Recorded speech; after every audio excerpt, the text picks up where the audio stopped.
నమస్కారం, నా పేరు తరుణి. స్మార్ట్ సిటీ పొలిటికల్ రౌండప్ కు స్వాగతం. ముందుగా హెడ్లైన్స్. ఆలయాలపై దాడుల కేసులో ఎవరిని వదిలిపెట్టాం. తిరుపతిలో పోలీస్ డ్యూటీ మీట్ ను వర్చువల్ విధానంలో ప్రారంభించిన సీఎం జగన్. రామతీర్థం ఘటనపై ప్రభుత్వం సిఐడి విచారణకు ఆదేశం. దేవాదాయ శాఖ ఉన్నతాధికారులతో సమీక్షించిన మంత్రి వెల్లంపల్లి. దేవాలయాలపై దాడులకు సీఎం జగనే సూత్రధారి. మాజీ మంత్రి అయ్యన్న పాత్రుడు విమర్శ. దేవుడు పేరిట విద్వేషాలు రెచ్చగొట్టే వారిని ఎట్టి పరిస్థితుల్లోనూ వదిలేది లేదని ముఖ్యమంత్రి జగన్మోహన్ రెడ్డి స్పష్టం చేశారు. తప్పు ఎవరు చేసినా ఉపేక్షించేది లేదని హెచ్చరించారు. ప్రతిపక్షాల తీరుపై కూడా సీఎం జగన్ ఆగ్రహం వ్యక్తం చేశారు. తిరుపతిలో జరుగుతున్న పోలీస్ డ్యూటీ మీట్ ను వర్చువల్ విధానంలో తాడేపల్లి నుంచి సీఎం ప్రారంభించారు. రాష్ట్ర విభజన తరువాత తొలిసారిగా తిరుపతిలో జరుగుతున్న ఏపీ పోలీస్ డ్యూటీ మీట్ ను ముఖ్యమంత్రి జగన్మోహన్ రెడ్డి వర్చువల్ విధానంలో ప్రారంభించారు. 6 ఏళ్లుగా పోలీసు డ్యూటీ మీట్ జరగలేదని చెప్పారు.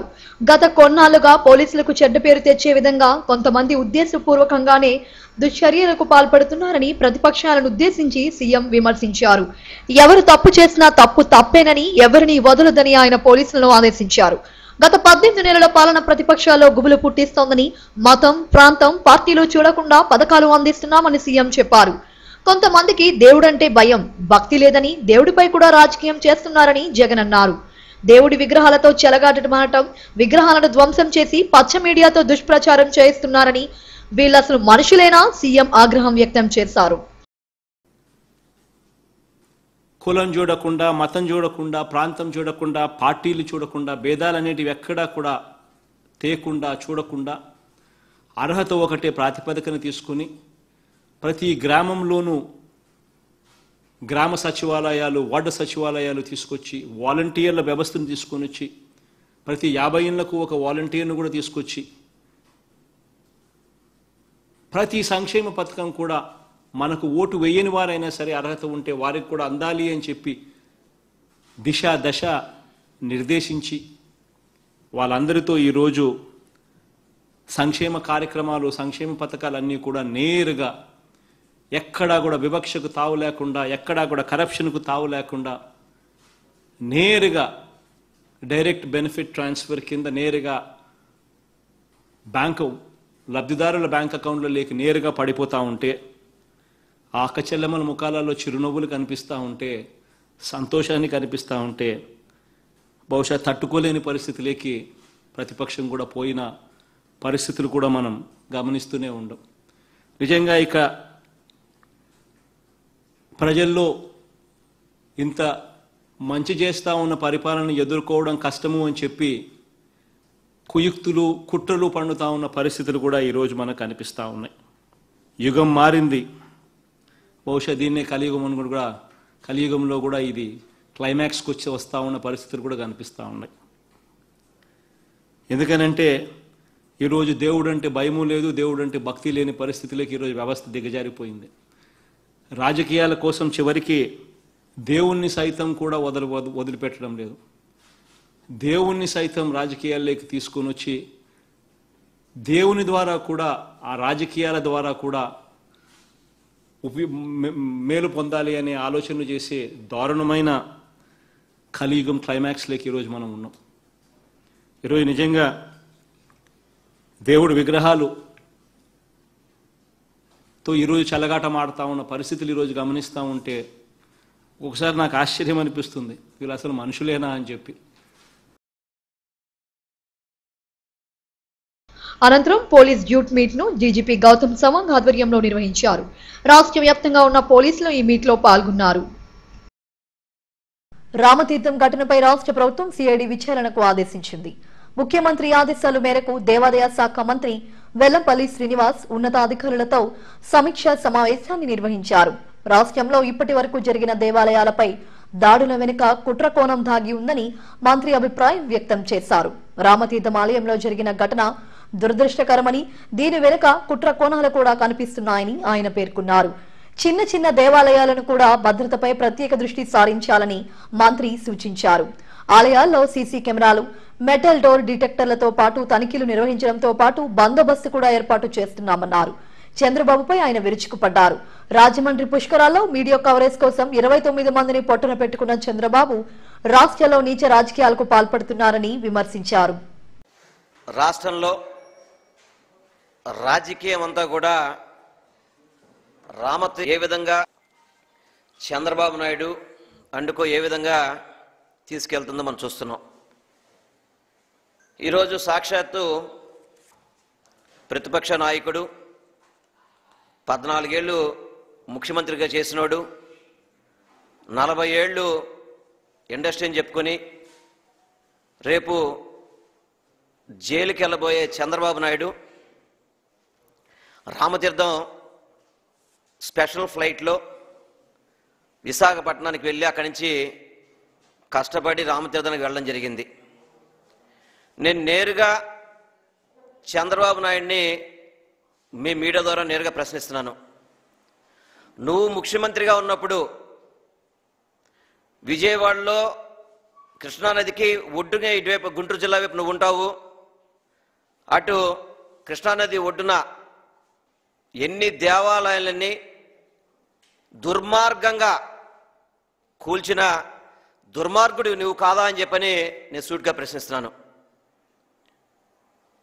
శనీశ్వరాలయం కానీ, రాహుకేతువులు కానీ, ఆంజనేయ స్వామి టెంపుల్ కానీ, సీతమ్మ వారి పాదాలు కానీ, సాయిబాబా బస్టాండ్ దగ్గర ఉన్న సాయిబాబా గుడి కానీ, అమ్మవార్ల గుడి కానీ, నాగమ్మ పుట్ల కానీ, ఇన్ని దేవాలయాల్ని అడ్డగోలుగా కూల్చిన నువ్వు ఈ గుళ్ళన్నీ కూడా అతనే కూల్చినవి కూడా చంద్రబాబు ఎంత దుర్మార్గంగా కూల్చాడంటే క్రేన్తో ఆంజనేయ స్వామిని క్రేన్తో ఇలా ఎత్తివేసి దాన్ని మొత్తం తాళ్ళతో కట్టేసి దుర్మార్గంగా. రాష్ట్రంలో దేవాలయాలపై జరుగుతున్న దాడులకు ముఖ్యమంత్రి జగన్మోహన్ రెడ్డి, డీజీపీ గౌతమ్ సవాంగ్లే కారణమని మాజీ మంత్రి అయ్యన్న పాత్రుడు ఆరోపించారు. ఎన్టీఆర్ భవన్ లో మీడియాతో మాట్లాడారు. రాష్ట్రంలో హిందుత్వాన్ని నాశనం చేయాలని చూస్తున్నారని, వరుసగా దేవాలయాలపై దాడులు జరగడమే ఇందుకు నిదర్శనమన్నారు. మాజీ కేంద్ర మంత్రి అశోక్ గజపతిరాజు గురించి మాట్లాడే అర్హత మంత్రి వెల్లంపల్లికి లేదని విమర్శించారు. అశోక్ గజపతిరాజు కుటుంబం, వారి వంశం కోసం తెలుసుకుని మాట్లాడాలన్నారు. ఆయన మాట్లాడే తీరు అప్రజాస్వామికమని, దీనికి బాధ్యత వహిస్తూ ఆయన తన మంత్రి పదవికి రాజీనామా చేయాలని డిమాండ్ చేశారు. మాన్సాస్ ట్రస్ట్ కోసం కనీసం తెలియని మహిళను చైర్పర్సన్ గా నియమించడం దారుణమన్నారు. ఎంపీ విజయసాయిరెడ్డి కూడా తన స్థాయిని మరిచి మాట్లాడుతున్నారని మండిపడ్డారు. చెప్పారు కదా, తెలిసే జరుగుతున్నాయి అన్నది నా కామెంట్ అండి. ఎందుకన్న తప్పు, నా మాట తప్పు అయితే ఎందుకు పట్టుకోలేదు అడుగుతున్నాను. నేను అయిన బాగా చెప్పి తప్పు అని అడుగు అయితే ఇన్ని నల్లబెట్టి ఒక్కనే అరెస్ట్ చేసావని అడుగుతున్నాను. ఎందుకు అరెస్ట్ చేయలేదు? పోలీసు చేత కదండి, మన పోలీసుకున్న పేరు ఎక్కడా లేదని నాకు తెలుసు. ఎందుకు అయిపోయారు పోలీసులు? నేను విశాఖపట్నం విజయనగరంలో ఒక విషయం అబ్జర్వ్ చేస్తున్నారు. పోలీసులు బ్యాడ్జీ పేరు రాసి పెట్టుకుంటారు. బ్యాడ్జీ ఇక్కడ నేను తీసేశారు. బ్యాడ్జీలు తీసేశారండి. ఎందుకు తీసేశారు అడిగాం మేము. మా అబ్బాయి అడిగాడు నిన్న, ఒక లేడీ మహిళా ఎస్ఐని ఏమో బ్యాడ్జీ తీసేమని నవ్వుతున్నాడు. అంటే మీ ప్రెస్లో దొరుకుతాయండి బ్యాడ్జీలు, చేస్తారు ఫోటోలు తీసేటప్పుడు దొరుకుతుంది కదా పేర్లు. ఏంటి అంతకారం ఏంటండి? చట్టం పెట్టుకోవాల్సిన పేరు తీసి జేబులో పెట్టుకుంటారా? అదే పోలీస్ డ్యూటీ. లారీలు అడ్డుకు పెడతారా? ఈ సాంప్రదాయం అండి, పద్ధతి అండి. వాళ్ళు పద్ధతి తప్పొచ్చు, నేను ఏదన్నా చిన్న మాట తప్పితే వాళ్ళు మీకు తేడా ఏంటి అడుగుతారు. ఎలాగండి దీనికి? విజయసాయిరెడ్డి ఎలా రెచ్చిపోతాడండి? ట్రస్టెడ్ అండి, ప్రగత భారత ట్రస్ట్. నెల్లూరు జిల్లా పెట్టుకొచ్చి ట్రస్ట్ ఇక్కడికి పెట్టాడండి. ఇక్కడ బెదిరించి డబ్బు, ట్రస్ట్ డబ్బు ఎక్కడికి వస్తాను తెలుసు మీకు తెలుసా? మీకు తెలియకుండా ఉండదు. మీకు బిజినెస్ ఉంది కదా. ట్రస్ట్ డబ్బులు ఎక్కడికి వస్తా చేసా? ఇవాళ విశాఖపట్నంలో వ్యాపారస్తులందరికీ స్వయంగా ఫోన్ చేసి నా ట్రస్ట్ 10 లక్షలు ఇస్తావా, 5 లక్షలు ఇస్తావా అని చెప్పి డబ్బులు తీసుకోలేదా? ఎందుకు తీసుకున్న డబ్బులు? ట్రస్ట్ అంటే ఏంటి? ట్రస్ట్ అంటే ఏంటండి? ఇవాళ ట్రస్ట్ డబ్బులతో క్రికెట్ మ్యాచ్ పెడతావా? ట్రస్ట్ అది పెట్టావా? క్రికెట్ మ్యాచ్ పెట్టాలని ట్రస్ట్ పెట్టావా? నీ డబ్బులు పెట్టుకోవా? లేకపోతే జగన్మోహన్ రెడ్డి దోసుకొని కోట్లు దానికి అది కొట్టి పెట్టు. ట్రస్ట్ డబ్బులేమో వ్యాపారస్తులకు చేస్తావా? ఆ డబ్బేమో క్రికెట్ మ్యాచా? మళ్ళీ ఉపన్యాసం ఆ రోజు ఫస్ట్ డే ఉపన్యాసం, క్రికెట్ మ్యాచ్ పెట్టడం వల్ల యువతకి ఆనందం, ఉపాధి వచ్చేసిన క్రికెట్ మ్యాచ్ వల్ల. క్రికెట్ మ్యాచ్ రోజు టీవీలో చూడలే మనం విశాఖపట్నం పిల్లలకు కావాల్సింది, యూత్కి కావాల్సింది ఉపాధి. హిందువుల చిరకాల వాంఛ అయిన అయోధ్యలో రామ మందిరం నిర్మాణం జరుగుతుంటే ఆంధ్రప్రదేశ్ లో మాత్రం దేవాలయాలపై వరుస దాడులు చేస్తున్నారని బీజేపీ ఓబీసీ మోర్చా జాతీయ అధ్యక్షుడు లక్ష్మణ్ ఆందోళన వ్యక్తం చేశారు. రామతీర్థం ఘటన దురదృష్టకరమని, అందుకు బాధ్యులైన నిందితులను కఠినంగా శిక్షించాలని రాష్ట్ర ప్రభుత్వాన్ని ఆయన డిమాండ్ చేశారు. తిరుమలలో శ్రీవారిని దర్శించుకున్నారు. ఆయన వెలుపల మీడియాతో మాట్లాడారు. ప్రపంచాన్ని వణికిస్తున్న కరోనాని కట్టడి చేసేందుకు ప్రధాని మోడీ ప్రతి ఒక్కరికి వ్యాక్సిన్ అందజేయడం అభినందనీయమన్నారు. కలియుగ దైవం వెంకటేశ్వర స్వామి యొక్క దర్శనం మహాభాగ్యంగా భావిస్తూ కన్నుల పండుగగా జరిగింది. ఆ యొక్క స్వామివారు ఈరోజు దేశవ్యాప్తంగా ఈ కరోనా మహమ్మారి నుంచి అల్లాడిపోతున్న ప్రజలను కరోనా నుంచి విముక్తి చేయాలని చెప్పి ఆ భగవంతుని ప్రార్థించడం జరిగింది. శాస్త్రజ్ఞులు, భారతదేశం శాస్త్రజ్ఞులు ఈరోజు ప్రపంచవ్యాప్తంగా ఉన్న మహమ్మారిని కట్టడి చేయడానికి వ్యాక్సిన్ రూపొందించడం, ప్రధానమంత్రి స్వయంగా నరేంద్ర మోడీ గారు ఆ వ్యాక్సిన్ ప్రజలకు అందుబాటులో తీసుకురావడానికి వారు చేస్తున్న కృషి కూడా ఆ స్వామివారి యొక్క ఆశీస్సుల మేరకు కొనసాగుతూ ఉన్నది. మరోవైపు హిందువుల మనోభావాలు పరిరక్షించేదానికి ఒక భవ్యమైనటువంటి రామమందిర నిర్మాణం అయోధ్యలో కొనసాగుతుంది. ఒక భక్తుడిగా నేను గర్వంగా ఈరోజు భావిస్తూ ఉన్నాను. చిరకాల వాంఛ రామమందిర నిర్మాణం ఒకవైపు అయోధ్యలో జరుగుతూ ఉన్నది.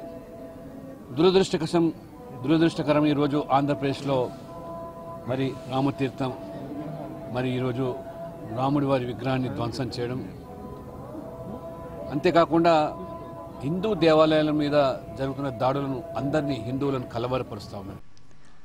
విశాఖ జిల్లా సబ్బవరం మండలం ఆరిపాకలో కొలువైన భువనేశ్వరి మాత అమ్మవారి మంత్రి ముత్తంశెట్టి శ్రీనివాసరావు దర్శించుకుని ప్రత్యేక పూజలు నిర్వహించారు.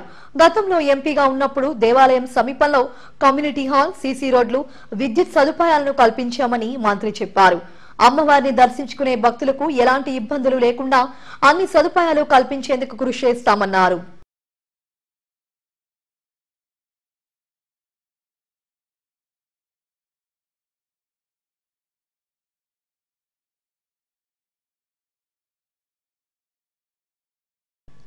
ఇంటి పన్ను విధానాన్ని మారుస్తూ ఇచ్చిన జీవోను వెంటనే రద్దు చేయాలని సిపిఎం గాజువాక ప్రధాన కార్యదర్శి జి సుబ్బారావు డిమాండ్ చేశారు. సిపిఎం కార్యాలయంలో ఆయన మీడియాతో మాట్లాడారు. ఇంటి పన్నుపై కాకుండా ఆస్తుల విలువను బట్టి పన్ను చేసే విధానాన్ని అరికట్టాలని డిమాండ్ చేశారు. అపార్ట్మెంట్ల వద్ద ఉన్న చెత్తపై కూడా యూజర్ ఛార్జీలు వసూలు చేస్తున్నారని మండిపడ్డారు. కోవిడ్ కారణంగా ఆర్థిక ఇబ్బందులు పడుతున్న ప్రజలపై అధిక భారం మోపడం సరైంది కాదన్నారు. దీన్ని నిరసిస్తూ ఈ నెల 6న జీవీఎంసీ కార్యాలయం వద్ద ధర్నా చేస్తున్నట్లు తెలిపారు. రాష్ట్ర ప్రభుత్వం జగన్మోహన్ రెడ్డి గారు అసెంబ్లీలో ఆస్తి పన్ను, వాటర్ పన్ను, డ్రైన్ పన్ను పెంచుతూ ఆర్డినెన్స్ జారీ చేయడం జరిగింది. దాని నిరసనగా జీవీఎంసీ జోనల్ ఆఫీస్ దగ్గర 6వ తారీఖున ఉదయం 10 గంటలకి ధర్నా చేయడం జరుగుతూ ఉంది. ఇప్పటికే ప్రజలు ఈ యొక్క 3 ఆర్డినెన్స్ల మీద కూడా చాలా నిరసనలు తెలియజేస్తూ ఉన్నారు. కరోనా టైంలో ప్రజలకు ఆదాయాలు లేక చాలా ఇబ్బంది పడుతున్న క్రమంలో ప్రజలు ఆదాయాలు సంతోషించి పోయి బాధలు అనేది తప్పు అనేది ప్రజలు ఆందోళన చెందుతూ ఉన్నారు. కేంద్ర ప్రభుత్వం పక్కనేమో అన్ని ప్రభుత్వానికి పరిశ్రమని ప్రైవేట్ పరం చేస్తూ ఉంది. కరోనా కాలంలో అందరికీ ఉద్యోగాలు లేకుండా చేసింది, ఆదాయం లేకుండా చేసింది. మరి ప్రభుత్వం, కేంద్ర ప్రభుత్వం, బీజేపీ వారు ఇచ్చేటటువంటి అప్పుల కోసం ఈ యొక్క పనులు సైంటిఫిక్గా ఉంటే ప్రజలు ఆక్షేపించరు. కానీ ప్రజలు ఓట్లు కూర్చుకొని అధికారానికి వచ్చి గద్దెక్కి బడాబాబులకి న్యాయం చేసేదానికి నువ్వు చేసే కృషి ప్రజలు హర్షించరు. ఎందుకంటే మళ్ళీ నువ్వు ఎన్నికల్లో ప్రజల దగ్గర రావాలి, ఓట్లు అడగాలి. పోనీ ఈ పన్నులు బాధలు ఏమన్నా నీ పార్టీలో ఉన్న ప్రజలకు అతీతంగా చేస్తున్నావా? కాదు, నీ పార్టీలో ఉన్న వైసీపీలో ఉన్నటువంటి ప్రజలకు కూడా ఈ బాధలు పడుతూ ఉన్నాయి. కాబట్టి వైసీపీలో ఉన్నాము, మా పార్టీ చేస్తుందని వాళ్ళు బలపరచడం తప్పు. అందరికీ సమానం పడుతుంది. కాబట్టి మొత్తం ప్రజలకి రాజకీయ దళిత బహుజన ఉద్యమానికి కందుల ఆనందరావు అంకితమయ్యారని పలు సంఘాల నేతలు అన్నారు. పౌర గ్రంథాలయంలో ఆల్ ఇండియా దళిత రైట్స్ ఫోరం ఆధ్వర్యంలో ఆయన సంతాప సభను నిర్వహించారు. జాతీయ కార్యవర్గ సభ్యులు పిట్టా రామచంద్రరావు, జిల్లా ఆర్గనైజర్ మాటూరి చిన్నారావు, అధ్యక్ష ప్రధాన కార్యదర్శులు పిట్టా రమేష్ బాబు, మచ్చా కోటేశ్వరరావు తదితరులు ఆయనకు నివాళులర్పించారు. ఢిల్లీలోని రామ్ మనోహర్ లోహియా ఆసుపత్రిలో ఆయన తుదిశ్వాస విడిచారు. ఆనందరావు మృతికి పలువురు సంతాపం ప్రకటించారు. దళిత సంఘాలకు, దళితులకు ఎంతో పెద్ద దిక్కైనటువంటి మా దళిత రైట్ ఫామ్ జాతీయ వ్యవస్థాపకులు, అధ్యక్షులు అయినటువంటి శ్రీ కందుల ఆనందరావు గారు మరణానికి సంతాపాన్ని తెలియజేస్తున్నాం. కందుల ఆనందరావు గారు ఢిల్లీ ఏపీ భవన్లో కమిషనర్గా పనిచేస్తూ దళితుల పట్ల ప్రభుత్వం వ్యతిరేక విధానాలని ఎప్పటికప్పుడు ప్రభుత్వానికి వ్యతిరేక విధానాలని ఖండిస్తూ దళితులకు చేదోడుగా ఓదోడుగా ఉంటూ ఆంధ్ర రాష్ట్రమే కాకుండా దేశం మొత్తంలో దళితులకి ఎక్కడ ఏమి అన్యాయం జరిగినా మరుక్షణం ఆనందరావు గారు అక్కడికి హాజరై వారి సమస్యలను తీర్చడంలో కీలక పాత్ర పోషించేవారు. అదే కాకుండా ఒక ప్రభుత్వ ఉద్యోగి అయి ఉండి ప్రభుత్వం ఏదైతే దళితులకు వ్యతిరేకంగా చేపట్టేటువంటి కార్యక్రమాలని ఆయన ధైర్యంగా ముందుండి ఖండిస్తూ ఈ దళితుల యొక్క అభ్యున్నతికి పాటుపడడంలో ఆయన మించిన వ్యక్తి దేశంలో లేరని చెప్పవచ్చు. అదే కాకుండా ఆయన అనారోగ్యంతో ఉండి కూడా ఆయన ఆరోగ్యాన్ని కూడా లెక్క చేయకుండా దళిత వాడల్లో దళిత ప్రజలకి మేలు చేయడంలో ఆయన ముందుండి చేసేవారు. అటువంటి వ్యక్తి ఈరోజు లేకపోవడం భారతదేశంలో దళితులందరికీ చాలా తీరని లోటు అని చెప్పేసి ఈ యొక్క సభ ఉద్దేశంగా తెలియజేస్తున్నాం. రాష్ట్రంలో దళితులపై దాడులు ఆపకపోతే సీఎం జగన్ కు తగిన గుణపాఠం చెప్తామని టీడీపీ ఎస్సీసీఎల్ జిల్లా అధ్యక్షుడు పుచ్చా విజయ్ కుమార్ హెచ్చరించారు. ఎమ్మెల్సీ బీటెక్ రవిని అరెస్టు చేయడాన్ని నిరసిస్తూ జీవీఎంసీ గాంధీ విగ్రహం ఎదుట ధర్నా నిర్వహించారు. దళితులే అండగా ఉండి వైసీపీని నెగ్గించారని, అటువంటి వారిపైనే దాడులకు పాల్పడటం దుర్మార్గమన్నారు.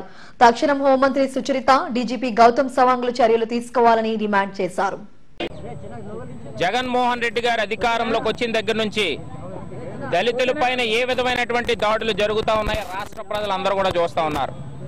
మొన్న ఏదైతే పులివిందలో జరిగినటువంటి సంఘటన, ఒక దళిత మహిళ నాగమ్మ అన్నటువంటి ఆమెని ఏ విధంగా హత్య చేసి మరి పొలాల్లో పారేసినటువంటి పరిస్థితి రాష్ట్ర వ్యాప్తంగా చూశారు. దాని మీద ఇంతవరకు కూడా స్పందన లేకపోయేసరికి తెలుగుదేశం పార్టీ దళిత నాయకులు, అక్కడ ఉన్నటువంటి ఎమ్మెల్సీ బీటెక్ రవి గారు 21 మంది నాయకులు అందరూ కూడా కలిసి చలో పులివిందలు అన్నటువంటి కార్యక్రమాన్ని శ్రీకారం చుడితే మరి వెళ్ళినందుకు వాళ్ళ మీద కేసులు హాస్యాస్పదం ఏంటి అంటే ఎస్సీలపైనే ఎస్సీ ఎస్టీ అట్రాసిటీ కేసులు పెట్టడం అనేది భారత రాజ్యాంగం ఎవరైతే ఉన్నారో మరి బెంగళూరు నుంచి చెన్నై వస్తూ ఉంటే ఒక తీవ్రవాదిలాగా, ఒక ఉగ్రవాదిలాగా పోలీసులు కడప నుంచి వెళ్లి ఆయన్ని పట్టుకొని అరెస్ట్ చేసినటువంటి పరిస్థితి క్లియర్ గా కనిపిస్తా ఉంది. ఈ రోజు జగన్మోహన్ రెడ్డి గారు ఎస్సీ ఎస్టీలపైన ఏ విధమైనటువంటి దమనకాండ సృష్టిస్తా ఉన్నాడో ఈ రోజు రాష్ట్ర ప్రజలందరూ కూడా ఒకసారి ఆలోచించవలసిన అవసరం ఉంది. ఈ రోజు కేవలం ఒక ఎస్సీ ఎస్టీ సామాజిక వర్గంలో మరి హోంమంత్రి సోదరి సుచరిత్ర గారు మరి హోంమంత్రిగా వ్యవహరిస్తూ మరి ఎస్టీ సామాజిక వర్గానికి సంబంధించినటువంటి డీజీపీ గౌతమ్ సవాంగ్ గారు ఉండి కూడా.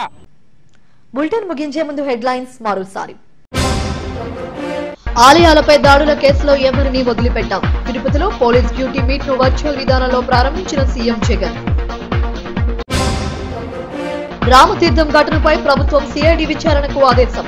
దేవాదాయ శాఖ ఉన్నతాధికారులతో సమీక్షించిన మంత్రి వెల్లంపల్లి. దేవాలయాలపై దాడులకు సీఎం జగనే సూత్రధారి. మాజీ మంత్రి అయ్యన్న పాత్రుడు విమర్శ. ఇవి స్మార్ట్ సిటీ పొలిటికల్ రౌండప్ విశేషాలు. మరిన్ని వార్తా విశేషాల కోసం చూస్తూనే ఉండండి SGV న్యూస్.